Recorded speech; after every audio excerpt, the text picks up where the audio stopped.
Welcome to episode 9 of our Investment Foundation series. Today, we're talking Buffett, everything you need to know about Buffett in probably 20 minutes or so. Obviously, that's a joke. We're not going to cover everything because he's probably the greatest investor ever. And I know what you're thinking. Maybe he's not the one that has the highest percentage return. Maybe that goes to Jim Simons, the man who cracked Wall Street.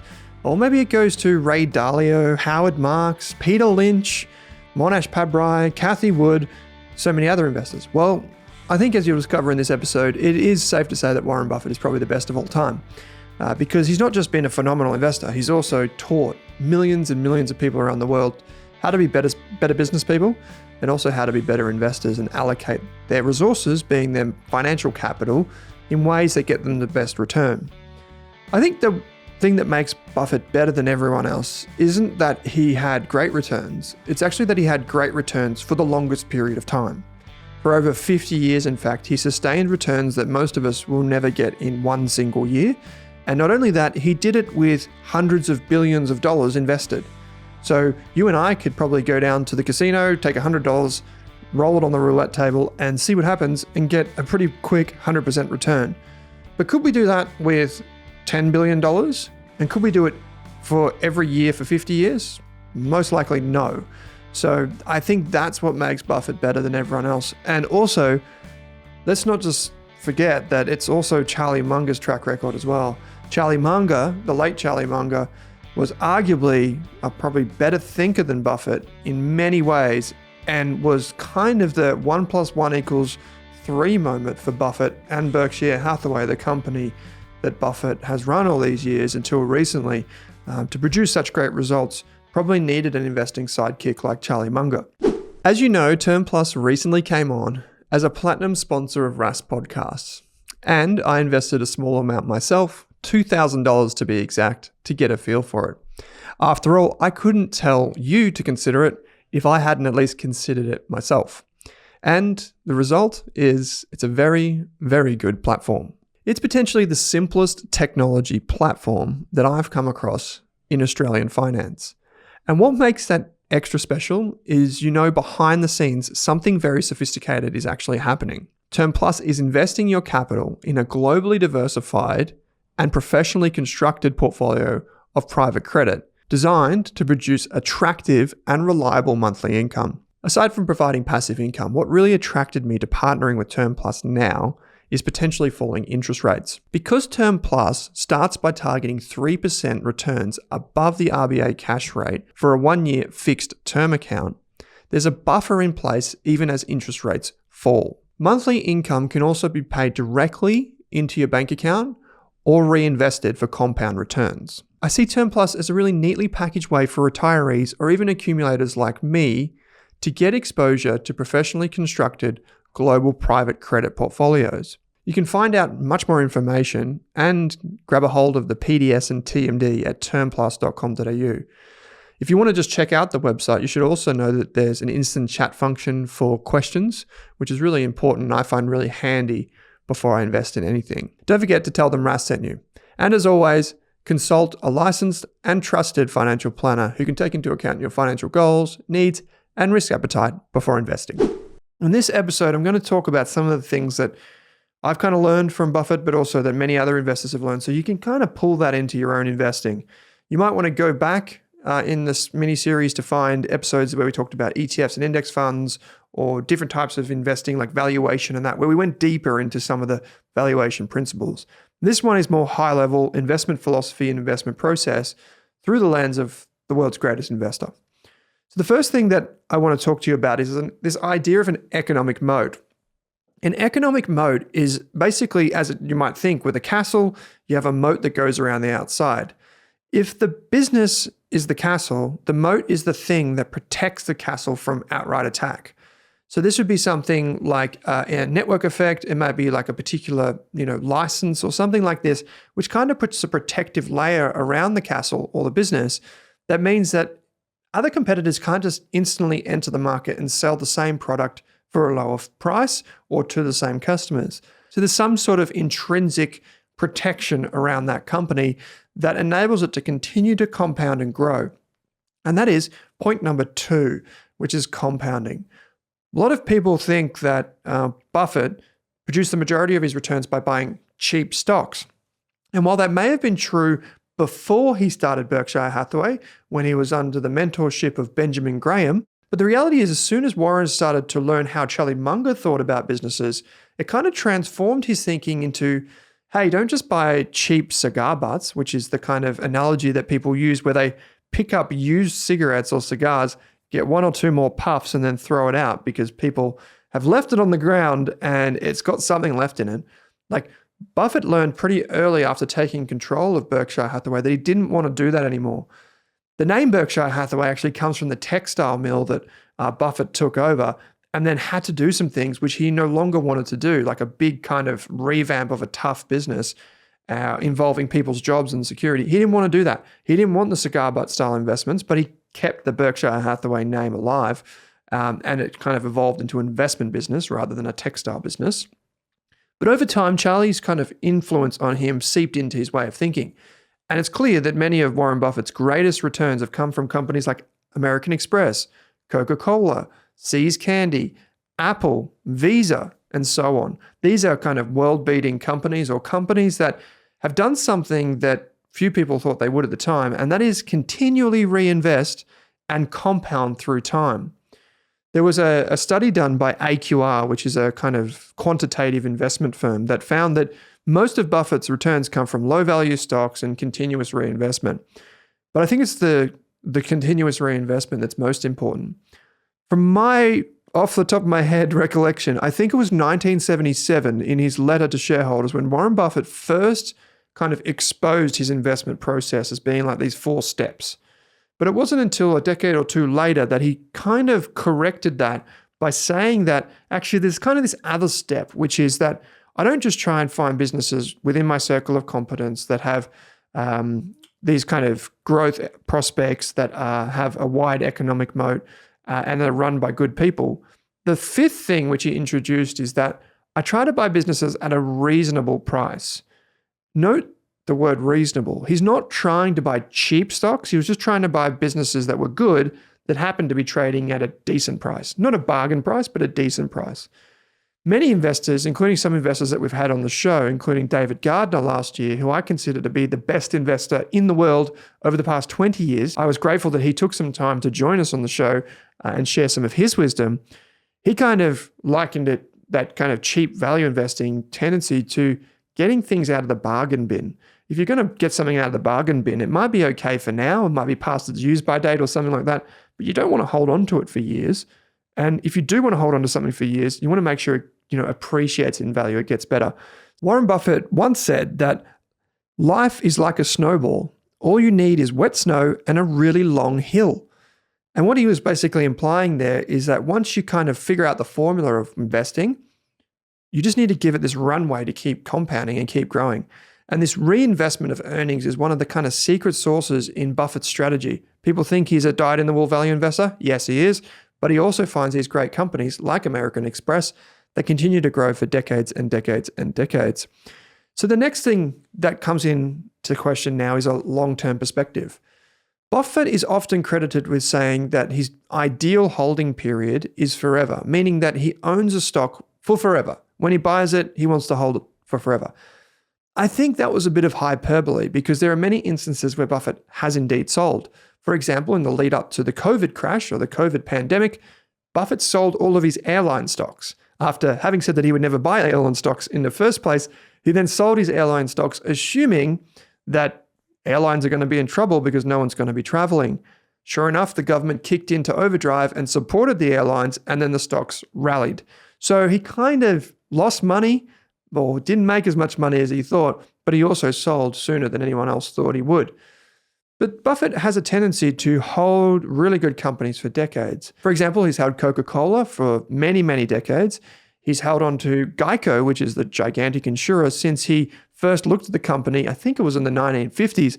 I remember seeing a newspaper clip of Buffett studying Geico. I think it was in 1951. And then it still took him 10 years before he bought the stock and continued to buy the whole company through till today. This is probably the other thing which ties in with a long-term perspective, and that is an ownership mentality. Because Buffett could buy entire companies and not just parts of companies through the stock market like you and I can, he had to buy companies that he in effect would be willing to own and run himself if he had to.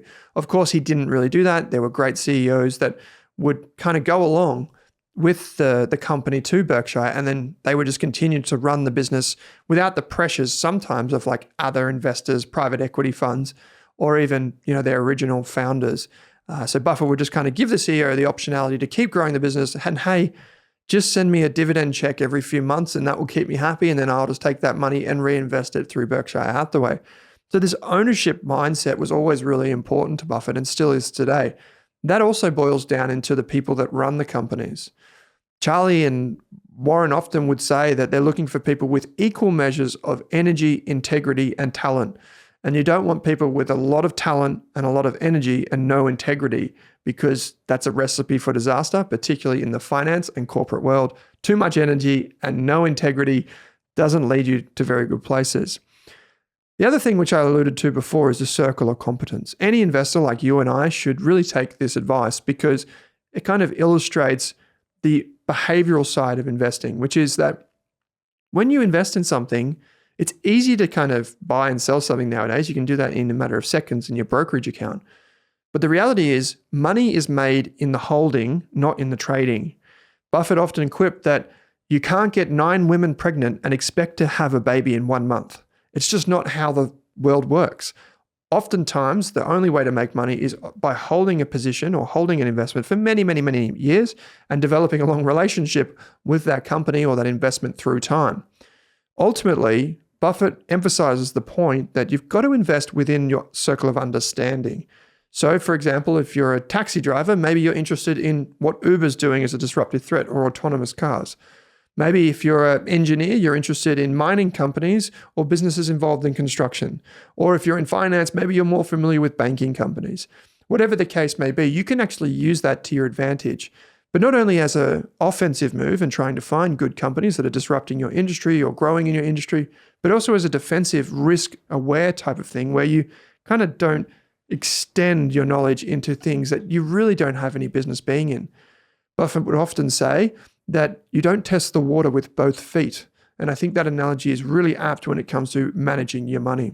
Because of his kind of awareness of his own limitations, or at least a pretty good understanding of them, Buffett is often credited with having a very simple yet focused investment strategy.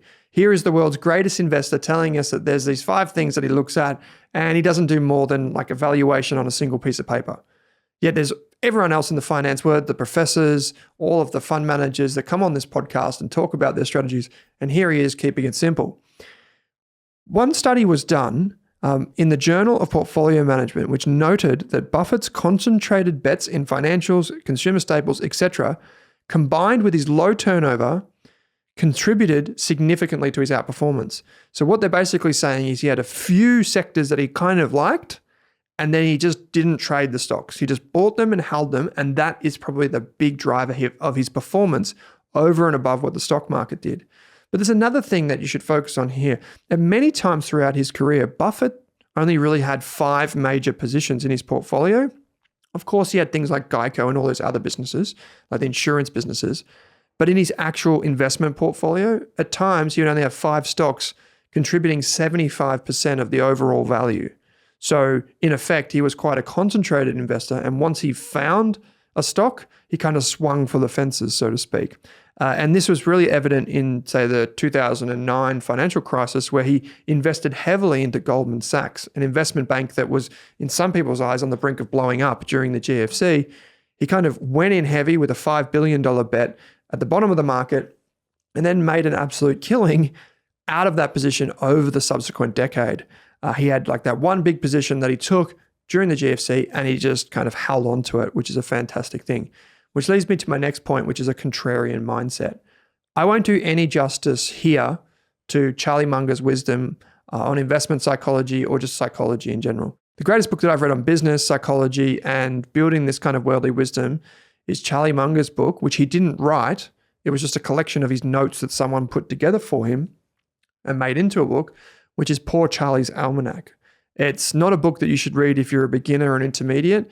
Even if you've been in the investment world for maybe 5 years, you're probably going to struggle to really grasp the core concepts. So what I would encourage you to do is probably just to listen to it the first time and maybe listen to it 5 times before you actually pick up the book and try and read it. It talks about all of the different kind of ways to gather worldly wisdom and then apply it in a lattice work of mental models. So how to create mental models that helps you understand the world around you. If you're looking for a lighter version of this, I would go to the fs.blog website by Shane Parrish. That's Farnham Street, the blog. It has some fantastic kind of concepts that you can break down into digestible sizes for yourself. We've had Shane on the show before, and we talked about Charlie Munger quite a few years ago. But one of the things that's essential to investing the way that Buffett has done, clearly, is to have a contrarian mindset. If you're the type of investor who's constantly worried about, is the market going to crash? What do other people know that I don't? Chances are you should never invest the way that Buffett has invested, because simply that's the key requirement for how you understand and invest in positions at discounted prices. People often, quip or say that, you got to buy low and sell high, but most people don't do that. They buy high and sell low, which is why individual stock trading does not work for them, because they just simply don't have the behavioral wherewithal to handle the vicissitudes of the market or the ups and downs of the market. So instead, they'd be better off just buying index funds and not investing this way. One of the things that happens when you invest the way that Buffett does, and you have to take these kind of concentrated bets, few and far between, is you end up feeling like you're missing out. And so one of the things that I would say is a margin of safety is really important. You are waiting for what Buffett called the fat pitch. As a baseball analogy, when a pitch coming down at the batter is not necessarily square, it's not straight at you, and it's not hard to hit. When the pitcher's made a mistake, you can swing. But every other time, you don't swing. The consequence of this is that you need to be really patient. And in the meantime, while you're trying to build up your understanding of companies, or while you're waiting for valuations to become more appealing, you're going to turn over a lot of rocks that maybe don't always bear a lot of fruit, but also you're going to end up with a higher cash balance. A lot of people have done some analysis on this and said, well, if Buffett, instead of just holding on to cash at the time, just put all of his money into the S&P 500 index fund, he would be so much wealthier, right? But the strategy of what Buffett was trying to do probably wouldn't have worked if he had all of his money in an index fund that then he had to sell during a market crash and then invest in the individual stocks he wanted to buy. It might have looked better on a spreadsheet, but the consequences of investing the way that Buffett did and having the conviction to invest how he did was that he had to have a lot of cash or a lot of other things that were kind of weighing on his portfolio at certain points of time, even when interest rates were like 1%.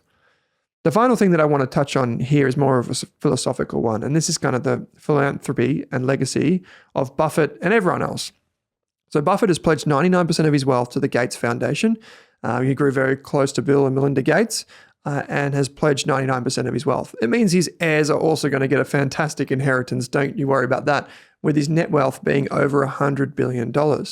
Buffett has often said that when his money does go, he would rather the person that takes over it to invest 90% in a Vanguard index fund and then 10% in more defensive investments so that they can kind of be a steward of that capital in a way that's reasonable. The ultimate idea here is that as your wealth grows and as you, as an investor listening to this, begin to push your snowball down the hill and it accumulates more and more assets, is I would encourage you to think through the lens of legacy and what you want to do with your money. One of the big tenets of David Gardner's approach, again, the investor that I referenced earlier on, is to think of investing through the lens of conscious capitalism. I think everyone that watches this show or listens to this show would know that capitalism has been what's kind of set societies apart over the last 200 years. It has enabled medical breakthroughs. It has enabled people to escape poverty right around the world. It has enabled technological breakthroughs and so on and so forth. But there obviously does come a point in time where capitalism needs bumper bars. But you as an individual can use your capital for the betterment of society. And Buffett has done this very aptly and very shrewdly by using the capital that he has available to educate other people, to pass on a legacy, but also to become one of the biggest investors in the world in renewable energies and sustainable energy. People don't know that, but Berkshire is definitely one of the biggest investors in the world in renewable type technologies. And so you can use the capital that you accumulate to not only educate and empower people, but also deliberately through the capital that you allocate. And Buffett's legacy over the last 20 years at least will probably be built in large part on that and not necessarily on the year-to-year percentage returns that he's achieved. So this is Warren Buffett in a nutshell. We've done it in under 20 minutes, which is quite remarkable. We've done so many videos on this. We've got an entire course devoted to value investing that is now free in 2026. You can go and check that out. It's at education.rask.com.au. Completely free course. Covers valuation principles, covers Warren Buffett's checklist, my own checklist, different companies that might fit those checklists and how to research and value them. It's all there for you, inspired by Warren Buffett. So if you're in the market for a course that goes deep on all of those types of things, go and check that out. If you want to learn more about us and what we do at Rask Invest, you can head to rask.com.au/raskinvest, and you can see kind of what's in the portfolios, how we invest, the mix of index funds to active funds to this, to that. It's all available there, and you can get in contact with our team or invest with us. But if you're just here to learn and to grow, that's what this series is all about. We've got one final episode coming up after this one, so stay tuned for that. It's available in audio and video. And if you're new here, subscribe on Spotify, Apple, YouTube, wherever you get your podcasts, wherever you kind of get your investment education. We love doing this stuff each and every week. Brilliant guests are coming up. We've got lots and lots of good shows coming down the pike, so check that out. I'm Owen Rask. Thanks for tuning in for this episode of the Australian Investors Podcast. Thanks for watching this episode of the podcast. If you want to hear more from us, you can get daily videos and podcasts on Rask's YouTube channel. Or if you want to enroll in a free course on investing, property, business, money, you name it, you can join over 34,000 other students and enroll in a free course on the Rask website. Simply head to www.rask.com.au and follow the prompts. Thanks for watching this Rask podcast.